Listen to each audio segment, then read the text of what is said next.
Hey, what's up guys? This is Anthony from Anthony's Customs, and for this review we are looking at the Figma CASCA figure from Berserk. Let's take that off because she doesn't come with that in the package on her already.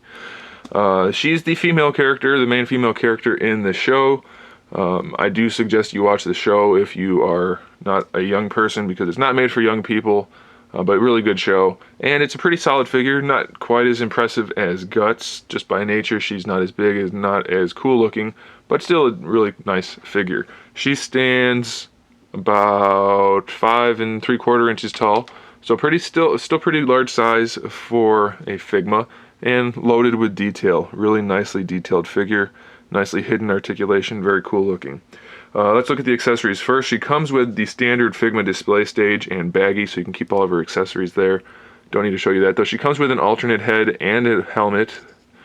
The head is actually part of the helmet, and the face you can interchange either way. So here's how that works. It's kind of a pain in the butt, but it does work. So the face and hair come off, and now the faces are just interchangeable. Standard Figma style. Pull the hair off, swap the faces, that's fine. Now this head keeps its own hair. It has a special piece of hair that snaps on there after you swap the faces in, and then you put the helmet on. Not that way, it goes this way. Okay, so it's a little tricky to get everything organized and situated and put together, but once you do, it works like a really nice seamless piece. And there you can see the neck articulation, or the head articulation, standard Figma joint. Very nice. She comes with this little tiny cape, which actually works really well, maybe the best of all the capes with the figures. Nicely detailed, you can see the little emblem on there, and that just droops over her shoulders.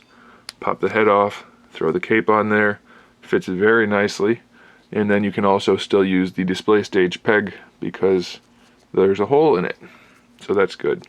Her neck is not articulated like the other guys, but you don't really need it because she has a thinner neck and you can move her head around fairly nicely.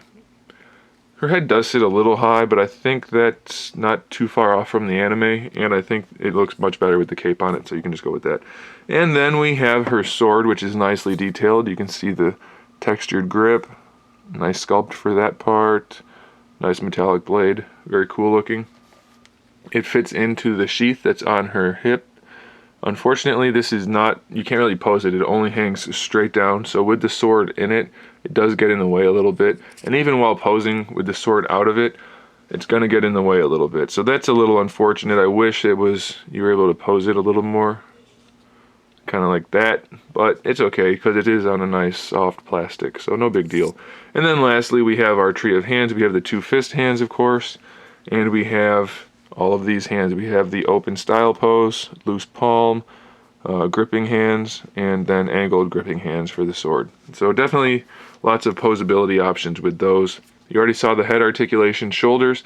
Now the shoulders aren't as versatile as I would like. We have these nice sculpted straps that stick out up here, and they are soft.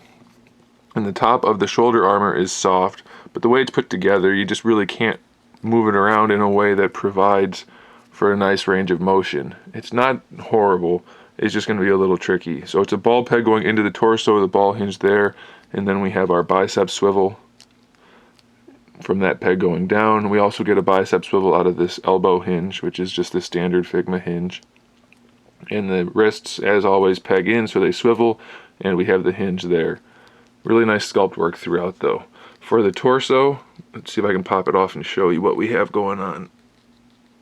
Hers may not come off. I haven't tried it yet, and I'm not gonna force it since it's not mine. I think it's a double ball peg. I think her body is connected with a double ball peg because we have the side-to-side and forward motion without rotating anything, and we have the swivel, and we have this floating piece right here, this intermediate piece of armor in the middle right there under her boobs and above this part. That's a floating piece, so that kind of just carries the sculpt through, and it really hides the joint nicely. So, do believe it's a double ball peg in there. Can't say for sure because I don't want to risk breaking it since I don't own the figure. But I think that's what it is. And then we have the standard Figma articulation for down here. It's a three-way ball peg. So there's a ball peg going in here that allows for this piece to move around. We have the soft skirt that hides everything else. And you can see the floating crotch piece with the ball pegs going into the hips. So those sockets will provide the legs with all of their articulation, and then we can rotate around those. And we have a thigh swivel also at the top of the boot. So very nicely put together in the hip region. The top of her boot and the skirt do kind of get in the way of each other sometimes, but you can definitely work around that. And you shouldn't have too much trouble posing the figure. And you can see lots of nice sculpted detail throughout. They even have the stitching going on up inside there. So very well done. The knee joint is a standard Figma knee joint. It works well on this figure because she's a little skinnier, so it doesn't stand out quite so much. So that's alright with me. Pretty good range of motion. The ankle is a standard Figma ankle, and they put a soft piece on the top of the boot to hide that, which works really well. She actually has a really decent range of motion, and we have the sculpted spur on there. That will break off fairly easily, so be careful with that. But the ankles work well with this figure. No problems at all. You can rotate around for an ankle rocker, and just looks really nice. So they did a good job with that.